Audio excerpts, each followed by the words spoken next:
Mon atier, botalelanga, Congo température, ya maman Rosette la fleur, nadambu. Cette pensée à procès il y a 100 jours, biso tout au Hollanda, tout le monde soit lumière. Tout le monde soit lumière. Nenge banda qui froidement et puis pendant le procès wana, juge président Raphaël Akufaki. Procès à les 11. Nan limite procès msousu ya makase ko Hollanda. Je pense que ceux il y a les 11. Il y a les 11 autres reçoit lumière et puis on va procéder na banani oyo et sengeli mobeko et ko ya liko na bango. Frère Onésime, frère Roger Baka et frère Ngefa. Bango Misato, Baba Sali Anzambeti. Oh, si aujourd'hui, va condamner Vital Kamerhe, quelle sera la sort de l'INC? Pasteur évêque Mukuna, Abimisa Bana et Belé à Kitoko. Nakatia Bana Oya Bimisa, ya rebelle Azate. So moni mwana moko bima et pas Mukuna za rebelle, ça mwana Mukuna te. Mon atier, botalelanga, Congo température, ya maman Rosette la fleur, nadambu. Merci beaucoup, chers internautes. Bienvenue à votre émission que vous aimez beaucoup, émission politique ou édifiée Rabino partout dans le monde entier. Mais ça n'a mingi comme on héritier Iboula na Congo température et que ça là bien mingi ou que c'est une analyse ou ça la rappel par rapport émission politique na biso to ba été ba différents acteurs politiques to rolexa ba pasteur ba o ba na vision aigle o bazo mona ndenge nini mbogo ezokende ba o bazo mona qu'il y a un danger devant. Bonjour Landa, donc vous êtes tellement belle. Merci beaucoup à Maman Rosita, Maman Abana et Belé, Nanenga Ozope Sabiso Confiance. Merci beaucoup à René Kotila, Carl Lewis Air France, Bruno Lobi Kambongo et propre, Sandra Wangata, Maman na Petit Bon Junior. Aujourd'hui, moi héritier Iboula par rapport à l'actualité, au début bien que procès à 100 jours, ou avec au Tikali Batu penché na Moutou, Batbosa et sur l'Oroté Mitou na Bangoza focalisé. D'ici là, l'audience est fixée pour les 11 juin 2020, autre quotidien à plaidoirie, autre ressourçant, le long invité par rapport à l'audience aussi avec Pasteur Mukuna. Au peut crier, croque à jambe, qu'est-ce qui se passe? Tu ressourçant par rapport à ma solo rendez à Assemblée nationale, élection, UDPS, Boulouye qui n'a pas moukete, parce que Boyi copé sa candidate au éviter. Est-ce que UNC a désigné Moutou ou pas? Nous sommes na prophète Tuba, autozanae a Tuba plutôt autozanae a autokosolanae. Ma solonia so on a bimis na kata sommaire nanga et je dis bonjour prophète Tuba. Bonjour Iboula. Boni papa. Ça va très bien. Santé normale. Calme encore. Malgré confinement. Non, confinement ne veut rien dire, tout ce médecin déjà. Voilà. Et ça le roi période oyo banani afdela kotaki likamkaki masasi na ba mke ba mesana ki oka papa elela mais ezaki masasi mais tout médecin déjà. Voilà. Tout ça quand même qu'on s'adapter nango. Merci beaucoup, tout ça quand même qu'on s'adapter nango par rapport il y a coronavirus Covid-19. Les gens disent qu'à l'air de ces noms coronazate bamso bazolo ba ezali mais tu auras dit que selon la rumeur que au fond la terrasse, restaurant, mais pas église. Ok. C'est Iboula. Ouais, Iboula. Voilà. Moi je pense que les rumeurs moko diabolique. Ok. Les rumeurs moko très satanique. Je ne pense pas avec notre chef de l'État, Autozu Grâce, qui déclare tout haut qu'il est chrétien pratiquant. Voilà. Il peut commencer d'abord par des trucs qui nuisent son peuple. Voilà. Et après, il y a une église qui console et édifie son peuple. Je ne pense pas. Si ces rumeurs sont vraies, moi maintenant je veux me poser la question. Est-il vrai que notre président est réellement chrétien, comme lui-même l'avait déclaré publiquement, et avoir même des projets que chaque année, la RDC nous a la dédiée et pas Nzambe comme cela a été fait. Je pense que M. Solanda, lorsqu'il faisait sa prière, tout le monde sautait. Voilà. Parce que des choses qu'il déclarait, depuis Mboka Oezala, aucun président a Sala Makam Oye a Sali. En commençant d'abord par dédier la RDC Mboka Nzambe, et puis que ce projet éthique à la Nengwana, et de deux, la même constitution au président Nyon Soba Simba, mais il y a quelque chose de gratuité. Donc, vraiment, que la grâce de Dieu, notre président Fachi, ait continué qu'aux Zalanayo. Je ne pense pas que rumeur wana est cause à la vraie, je ne crois pas. Ok. Merci beaucoup, notre prophète Chubin. Je ne crois pas que rumeur wana est en vérité et de ranger. Banana nzambe te bazolinga babungisa toujours kondimana bango faut kozala toujours pembeni ya ba papa pona kozwa enseignement na musika et kosala bien mini par rapport à procès 100 jours du premier procès deuxième troisième bato bazolanda prophète Chubin ba tu ko retenir nini na synthèse na yo. OK. Dieu merci. Le problème de procès 100 jours. Voilà. Iboula, comme tu as dit dans l'introduction que les lots, dans tous les quatre coins de la ville et de la RDC et de tous les quatre coins du monde où se trouvent les Congolais, voilà. Parce que même s'ils sont loin, ils vivent mieux, mais baza toujours na souci à Mboka na bango. C'est ce qui s'était passé avec Néhémie. Bible zoloba Néhémie azaki li banda à Jérusalem, mais tant que moni batu bauti Jérusalem, ba yena Mboka ya zalaki, la Bible dit il a commencé d'abord par leur poser la question boni Mboka. Et tant que ba relater les réalité ya Mboka que ba mur eza ko bukana, ba minu eza consumé, batu bazana likolo ya opprobre et puis pas si. La Bible dit Néhémie, pardon, à Sambeli, à telle enseigne qu'il a demandé la permission na bakonzi ya mboka zalaki pour que azonga na mboka na afin de rebâtir les murs de Jérusalem. C'est-à-dire, malheur y a battu moussou c'est qu'on allait s'en a sauter. Voilà. Avec notre casquette d'enfant de Dieu, serviteur de Dieu, jamais je peux être content ce qui monte à Salimabé. Même si la personne a volé, a tué, nous sommes sur le trace de Jésus-Christ. Voilà. Nous condamnons le mal, mais on doit aider la personne de ne plus commettre ce mal. La loi est là, ce Mouta Salimabé, loi est condamnée, et je pense que la mesure disciplinaire, il y a loi. Et ça a raté pour ne pas faire souffrir Moutou. La pensée, on a encore des bases. Nakati il y a peine ou ana oba tchak ça pour Moutou a changé iboula. Pour Moutou a changé que ah n'a souffrir boy en tout cas mbalasima na bimi na osalango le susté. Alors cette pensée a procès il y a 100 jours. Biso tout au Hollanda, tout le monde soit lumière. Tout le monde soit lumière. Nenge banda qui froidement et puis pendant procès wana juge président Raphaël Akoufaki Tisiko na notre lié avec honneur par rapport à son travail et puis tout comme na juge président sous l'équipe Moussous.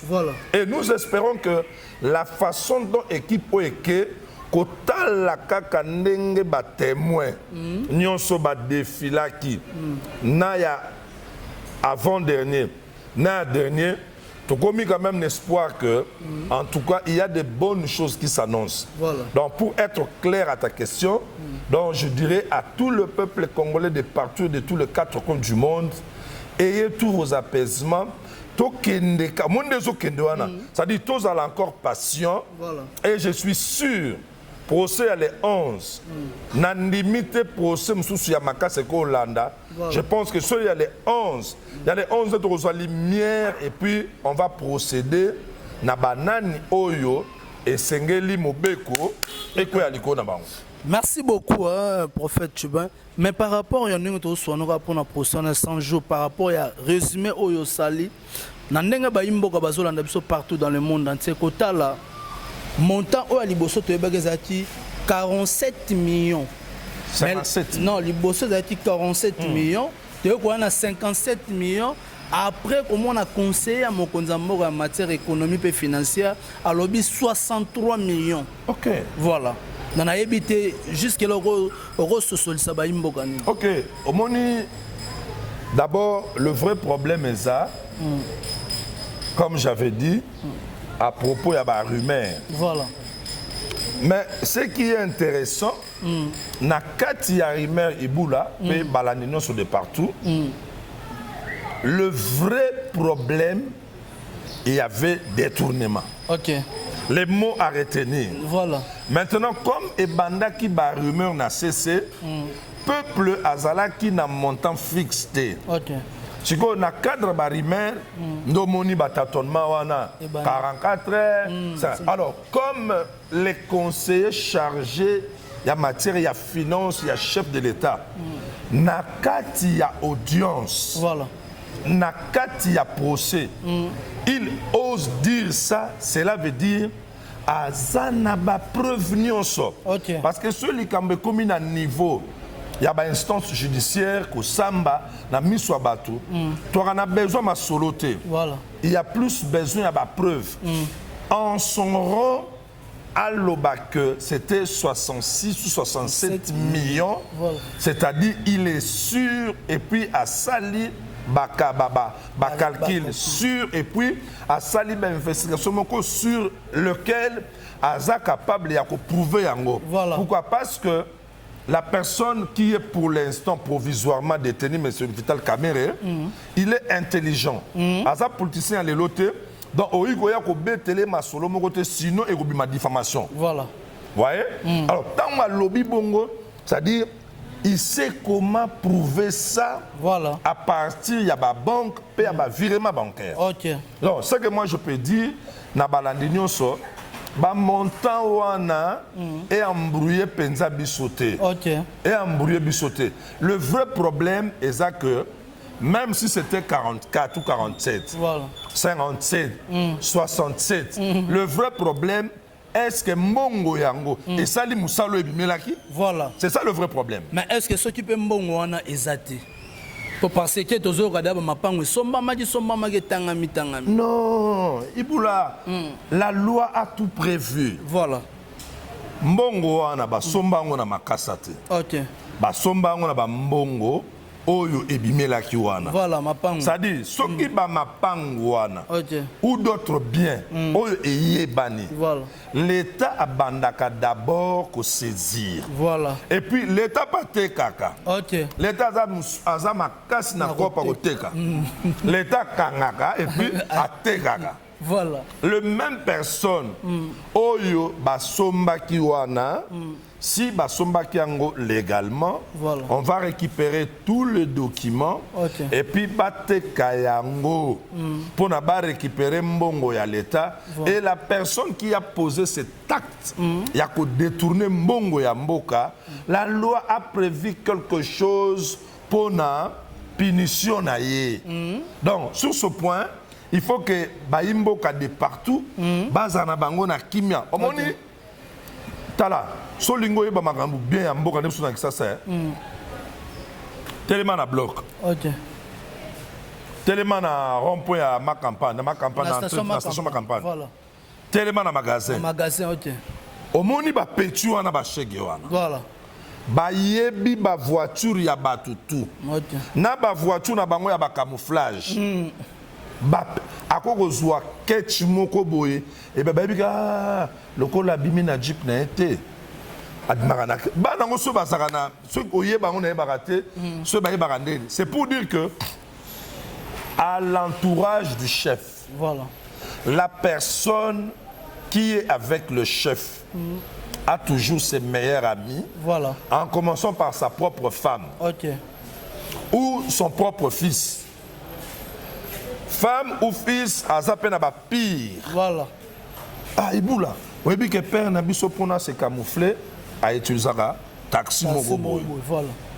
Mais na butu taxi ngo zaka sans plaque, mais na simane suite moke zaka na ya basoda pour na soki bangi bakango na butu bango ba intervenir. Déjà yo la muki. Mukolo mona ketch moko sans plaque. Oh ya ministre na ya père ya misa nanga. C'est comme ça. So tali bien na mukili. Ezana mututoko ça n'est secret. Voilà. Secret à part Nzambe azate. Merci beaucoup par rapport au prophète Chubanzaliko. Comme m'a dit vraiment moi likolo par rapport à procès à 100 jours. Si aujourd'hui va condamner Vital Kamerhe, quelle sera la sort de l'INC? Sur ce point, moi je pense l'INC, comme les alliés partis politiques, je crois qu'ils ont ordonné, les a organisés, voilà. Et puis ils ont un statut, voilà. Et puis ils ont un règlement d'ordre intérieur. Okay. À cause de la leader à Libosote au Bakangi, okay. Bakanga Batisekedi, IDPS fonctionnait toujours. Vous voyez? Donc, partant, il y a statut na bango, partant, il y a règlement d'ordre intérieur na bango, Bakangi Bembaot. Parti Koufaki, c'est MLC, non? Oui, MLC. Ça existait. Bien qu'il y avait des démissions de trahison, voilà. Mais MLC existait toujours. Okay. Donc bref, Ezali Solo, Yali Bosote, Bakanga, leader ou représentant légal d'un parti. Donc moi je pense que ça. Mais ça par rapport à la coalition, on a le rôle à livrer. Non. Non. Coalition, moi je pense. Tout ce que nous sommes convenus, c'est pour l'intérêt du peuple. Voilà. Soyez tous à la coalition. Tu as dit que Nabiso Oyo, Tilelope, Bakorango, Tuye Barangote. Ezala, il y a FCC, Nakash, Tuye Barangote. Voilà. Ezala, il y a UDPS,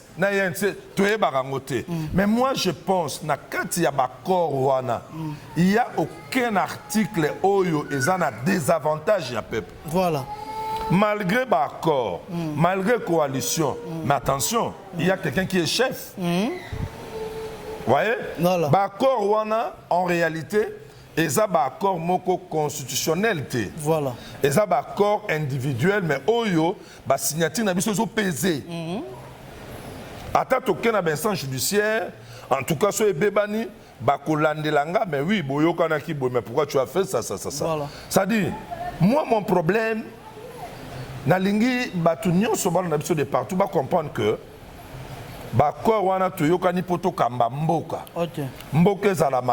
lorsqu'on parle de Mboka, il y a banda côté, il y a banzetete, il y a maradam te, il y a batu. Donc na kata ko yoko na biso, to yoko na kipona Mboka ezala malamu. Bisika oyo bandeko bakambaki 18 ans. Voilà. Oyo ba salakite, biso quand même to salango. Alors tangu mbongo ebimi pona bolamu ya Mboka pe ya peuple. Voilà. Binobo détournant pour un intérêt personnel. Alors comment vous allez dire que tout livré? Moi je pense que ça ne sera pas ça. Ça ne sera pas ça, voilà. Donc prophète avant tout long vraiment la procès sans joute sur la bon marambouya avec Mukuna. Mais est-ce qu'aujourd'hui Kamerhe via la confiance au président de la République à Pesaki, nous pensons que non, Kamerhe a dit simple visionnaire mais que tala na mozinda likambo. Mais c'est lui ou abandé ko zoka nyaka ko kabola na batu. Omoni procès au et de Bisso. Avant le gouvernement Ebima, nous avons compris que la personne qui était à la tête, qui jouait tout, c'était M. Kamerhe. Voilà. Vous voyez? C'est lui, il faisait beaucoup de choses. Comment on a gagné une alliance pour l'élection? Ti ba gagné l'élection. Attention, il y a ministre ya nini yango boye. Omoni monsieur Vital Kamerhe a lobino. Ko sale le côté, na su moko bang. Voilà. Et puis que so me côté mais la moto yo, tant que c'est un rapport qu'on n'a pas président, ça me crée des problèmes. Voilà. Vous voyez? Donc s'il faut comprendre, c'est une chose na ndenge ya bomoto. Pe na ndenge mboka na biso emesana ko tambola des années. Tout le monde croyait que Kendekaka bongo. Voilà. Or, je pense que Tilelo, et ça n'a pas tué belé, bazo débordé par langage à la personne du chef de l'État. Voilà. Alors ça de l'autre côté, la diaspora qu'on a bazoloba, la combattant bazoloba, et puis ça c'est pas bazoloba. Voilà. Mais et bonga oyona no vandité ba réalité nango oyebi pangote. Et puis moi j'ai toujours dit et je le dirai encore bokonzi ya fachi et otepanzam.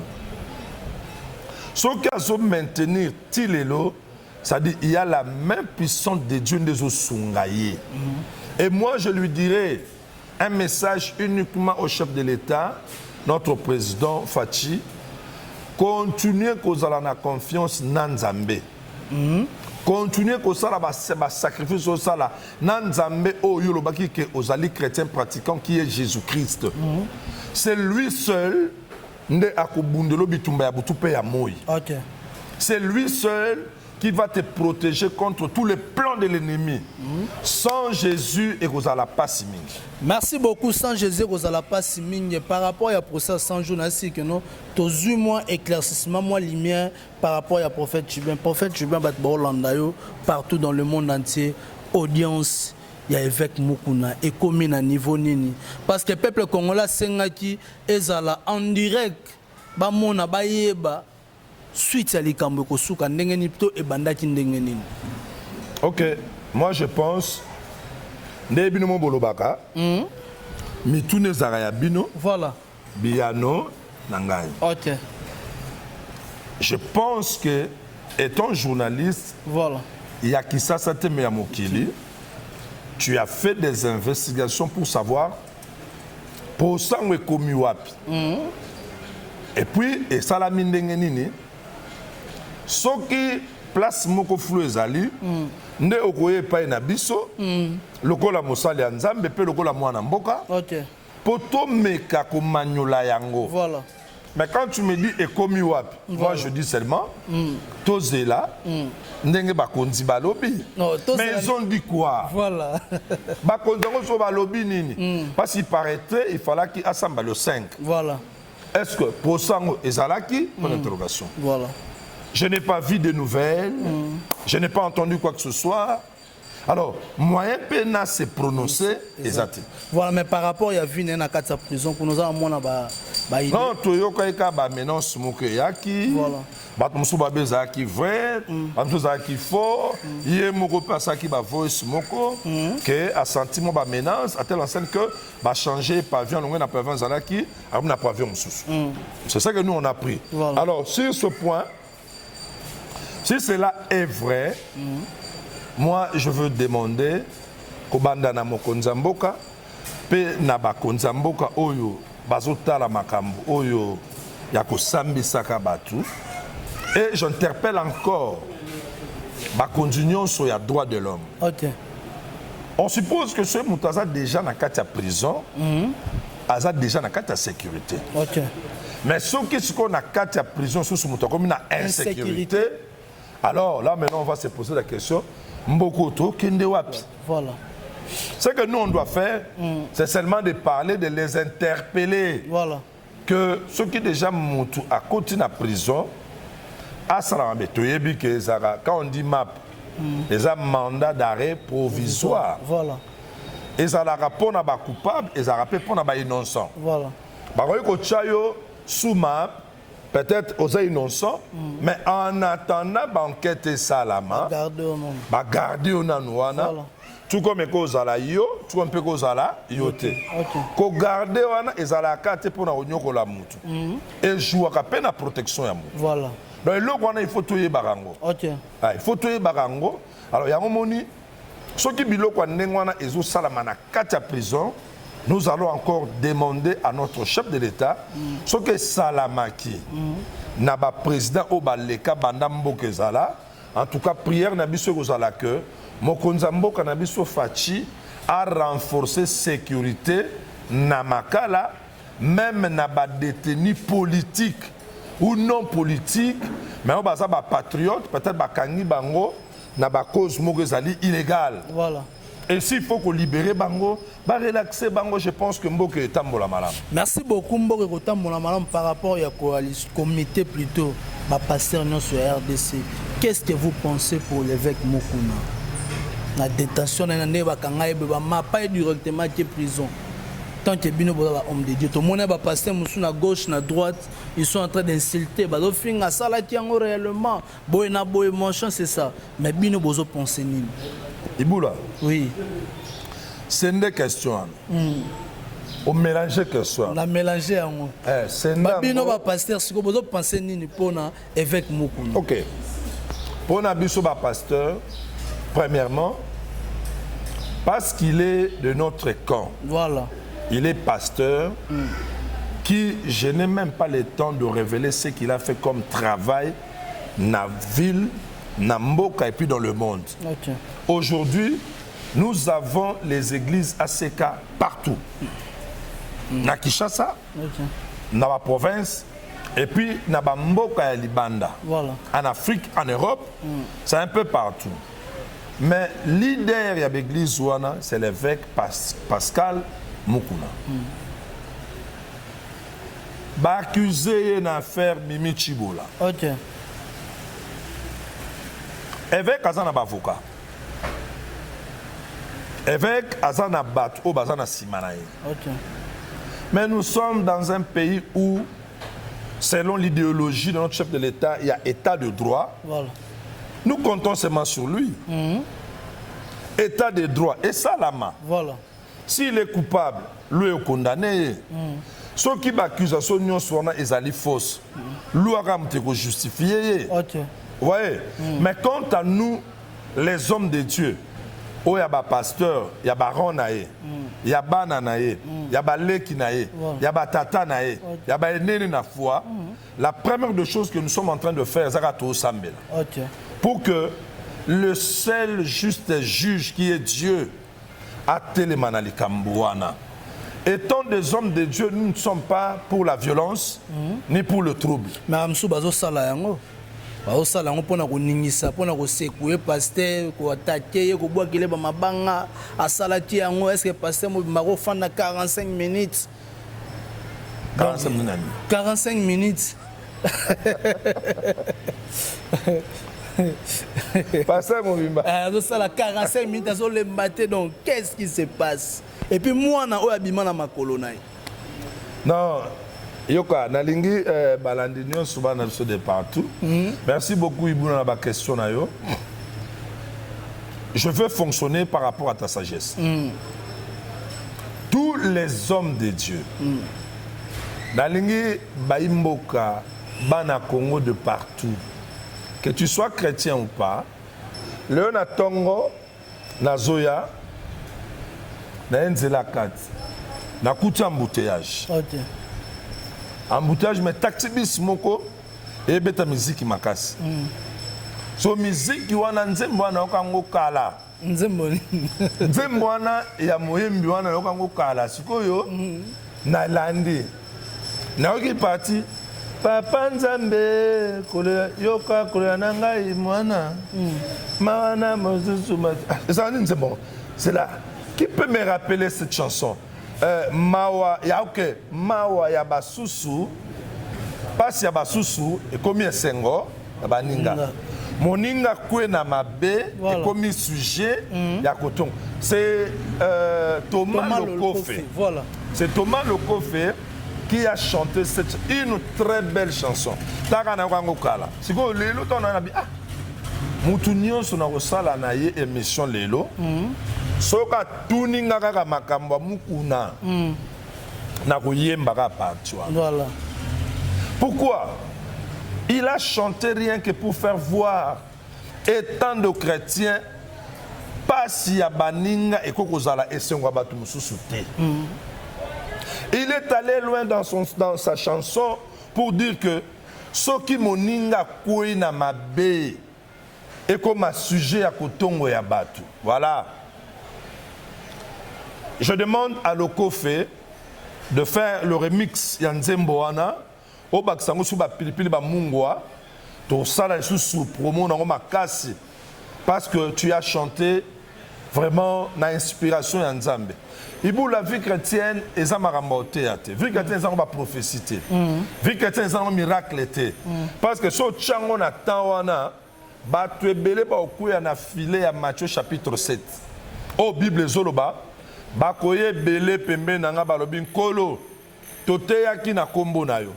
Tosalaki miracle na kombo na yo. To prophétisaki na kombo na yo. La Bible dit le Seigneur nous avait donné la réponse. Retirez-vous de moi, je ne vous ai jamais connu.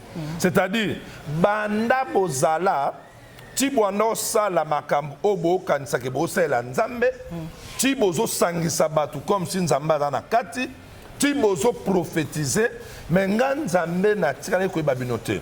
Ibula omoni ba pasteur ya Jean wana. Nzamba ebi bango te. Ba pasteur Jean ndeti banani.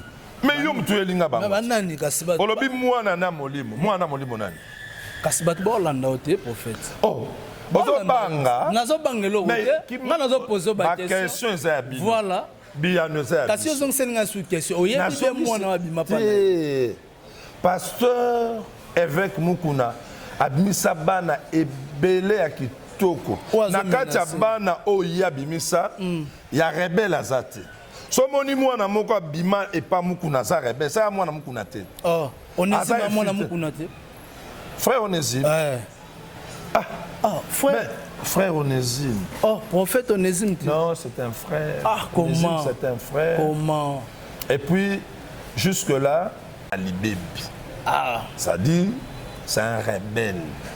Tout ce qu'il fait et les propos qu'il tient à propos de son père spirituel, l'évêque Pascal Mukuna, au moment où il y a un balobakara mukili babi tobo tarabana mais tobo taramite mate.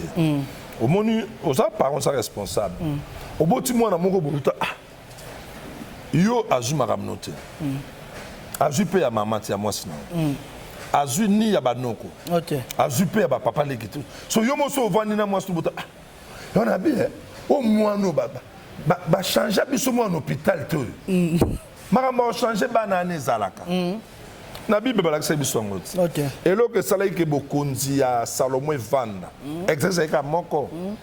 Mama na yibi mwana kufi. Biloko ane la ibula. Mbasiko na molimo nde tobotaka bana molimo ezaka nde nini? Satana aya koti na kati ya mwana na yo. Esprit mabe. Koka mwango teke na bi Satana. L'esprit de la rébellion, c'est un démon incarné du diable lui-même. Il est quoi koti pour détruire yo. C'est ce qu'il voulait faire na Pierre. Quand Jésus-Christ était près na gloire, il y a au na Jérusalem, ba ya mbaye pour après wana ba bomaye akufa prase quoi. La Bible dit tango siko linga ken de Jérusalem, Pierre a ébissé. Kolo kokenete. So ke kuna ba kuboma. Oh le Seigneur savait que kokota na Jérusalem na aucun déjà na gloire selon la mission que mon père m'avait envoyée. Qu'est-ce que Jésus avait dit à Pierre? Arrière de moi, Satan. Arrière de moi qui? Satan. Alors, pour nakende mbalamoko. Voilà. Omoni le frère Onésime. Prophète Onésime. Oko bandelango 20 fois. Na outu ko expliquer yo awa. Matthieu 7. Voilà. Bakoya, Kolo, to prophétisaki na kombo na yo. C'est ce que la Bible dit. Voilà. Si faut tout un verset. Tokende na biso moins rapide parce que ba autant. Matthieu 7. Tangango bien, et ça peut moulaïte, qui t'a parti à 20-21, qui t'a en la Bible dit, Bakoya, que Kolo, yoka, to teyaki na kombo na yo, to saki miracle na kombo na yo, to prophétisaki na kombo na yo. Donc pour dire que ce qui me fait du bien, c'est la réponse du maître. Le Seigneur Jésus a donné la réponse avec beaucoup de précision. 1. Retirez-vous de moi. 2. Je ne vous ai jamais connu. Toi, même intellectuel, et ça n'a passé. Natikalaka koye babinote. C'est-à-dire, tant que vous prophétisez, on a un prophète en Zambie. Onésime. ntango bana kosala ba miracle wana kolo atikala koyeba ne binote. Mais est-ce que prophète tu veux pas façon de memanga wana ozoke lozo boya ka bango parce que le but est bayeba ki bango te. Mais côté Bible ne mte loba. Oui, Bible le dire et puis qui a dit kolo Yesu. Kolo Yesu. Faire attention. Mais ce que côté la révélation bango bazobim c'est ça le rôle là Onésime babim ça ba révélation par rapport à pasteur au ba tambola mabe. John nge fazobimisa par rapport ba prophète au ba tambola mabe na ba pasteur. Tosi bongo Roger bakazo bimisa makambo oya ba pasteur au bazo sala mabe na ba prophète. Bango pe bazaka banali mabe. Je commence par frère Onésime, frère Roger Baka et frère Ngefa.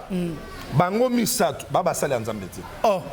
Je le dis ouvertement. Oh. Bango misatu baba sala nzambeti parce que nakata 5 ministères Ephésiens 4 l'axibisote que ezana ministère moko babanda ko révéler mabe abasala nzambe ezati. Ephésiens 4. Voilà. Au moins ma réponse sur peso awa Voilà. nazana ba soubassement biblique. Voilà. Quel est cet homme de Dieu que Dieu a appelé dans le ministère et le ministère que Dieu lui a donné, c'est pour révéler les mal des autres serviteurs de Dieu. Et tirez l'os à la tête. Donc pour dire que baza basali nzambe s'il faut couper cette partie, voilà. Et puis continue de la bango, s'il faut me comme ça inviter ngana bango moko to démonter dans l'écriture, je pense que ba bongo la mitema et ba longo na message wana. Message au bazana ngwa déjà nzambe te. Message ya nzambe si ton frère est tombé dans le mal. Matthieu 5. Bible le bina biso soko moni ndeko na yo Asali Mabe. Je prends tous ces 3 frères. Est-ce que na bango misato bandeko ba taxaka ke ba otambola mabe etc. Nani asi approcha moko et moko na aboyi koyokaye. La Bible dit par rapport à la loi de l'amour du prochain. Soko moni muningo na mabe kende solo lanae. Ça c'est la procédure biblique. Il y a 2 procédures. La première procédure na Jacques Bible lobi Sambela ponaye.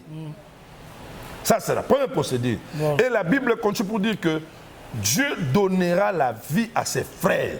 C'est-à-dire la prière a de l'efficacité pour redresser ton frère qui se méconduit. Voilà. Ce que Simbité, Balobisuko, deuxième procédure, va le voir. Ok. Ce que Yokite, soit 2 ou 3 personnes qui sont bango. Pour conclure, parce que c'est un faux problème, nous connaissons déjà que ceux qui fonctionnent comme ça, ce ne sont pas des serviteurs de Dieu. So nyo soana ba mabe, ba omi sa tunde malam. Ba omi sa tunde bien. Le peuple congolais ba pesi bango temps, ba pesi bango po ba obimisa makambo eza vrai. O ezo salama. Peuple congolais ta pesi bango temps. Non non, faut pas dire ça. Faut pas dire ça. Voilà. Les enfants du diable, parce que na kati ya Congo, tozana bana nzambe na bana satana. Voilà. Bana ya satana baza ko soutenir bango po baza kamoko. Oh, bana kani. Ka ya satana. Attends. Bible fait voir biso moi si o ya salaki adultère. Batu bayet. Baye la loi était écrite claire, noir sur blanc. Oba kanga farane libo bambe mabanga. Voilà. Bah il n'est pas Jésus. Le ministère ya Jésus. Makamna ba no kaka ya Yesu. Yesu avandi abando komanase. Abi OK makambo lobi c'est vrai, c'est la loi. Mais na bino nyonso bo simbi mabanga. Nakata bato basimba mabanga wana ngefa zaki. Onésime azaki, baka pazaki. Tala mabanga minene. Bato liboso pembeni ya mwasi wana. Moi sona le lako zala pasteur mukuna to basali no sanzambe o bakwe na mabe o mukile yebi basimi mabanga Yesu abi na bino so bosimi mabanga oh écoutez le langage du maître. J'aime Jésus. Oyo ayebi que nanu asala lisumu te abamba mwasi o libanga muto liboso. Merci beaucoup, cher internaute. Vous avez dit tellement belle là, c'était prophète Chuba.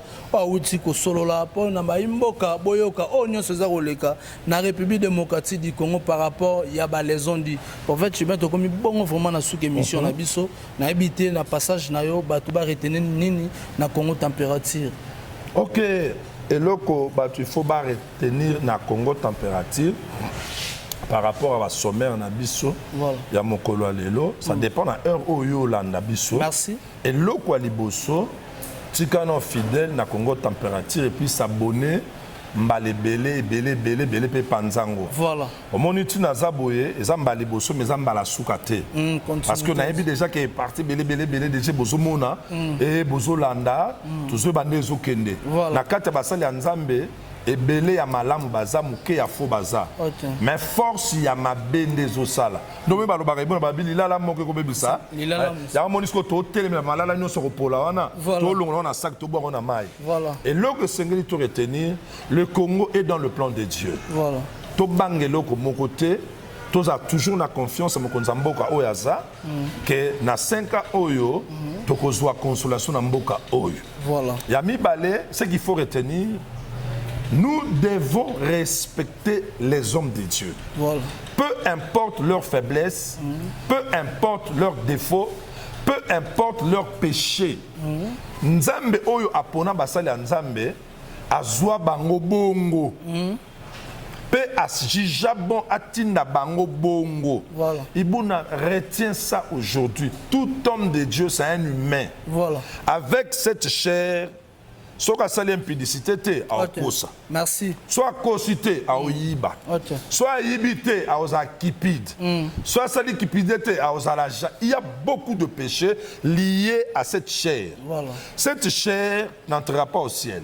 Et tant que cette chair n'a pas encore subi sa rédemption finale, mabekoya pototika la batu, nzambatika la nzambe. So moni musa nzambe ngane na zabwe na sumu kakate. Na ebi masumu te. Non na koya te. Ndoki munene. Merci beaucoup prophète Chibin Batbazo Landayo nabi ki ba ko sepela sous makasi numéro de contact par rapport. Un grand merci d'abord pour notre seulement contact à notre pasteur Kazadi, docteur de la loi spirituelle, Onésime. Et puis je dis un grand bonjour ou bénédiction à pasteur Kavin. Et pourquoi pas, je dirais encore bonjour à Bassa Nosso Nzambe Baza Awa.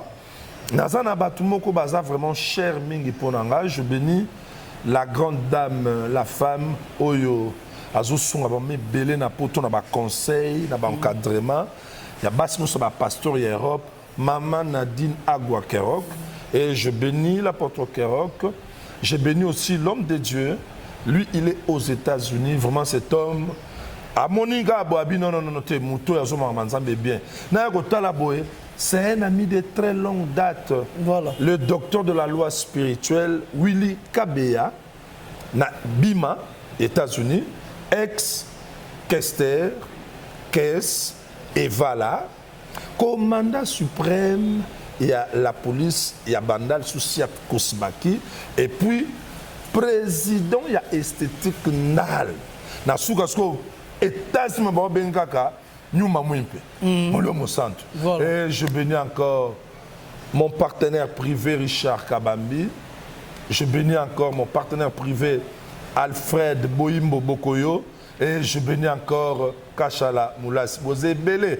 À la fin, que la grâce de Dieu, Ezalikola Bano ça l'aura acheté, Kobanana Maman Nicole Kanjinga Chibangu, jusqu'à la Chouana et Francky Chibangu Tombongo.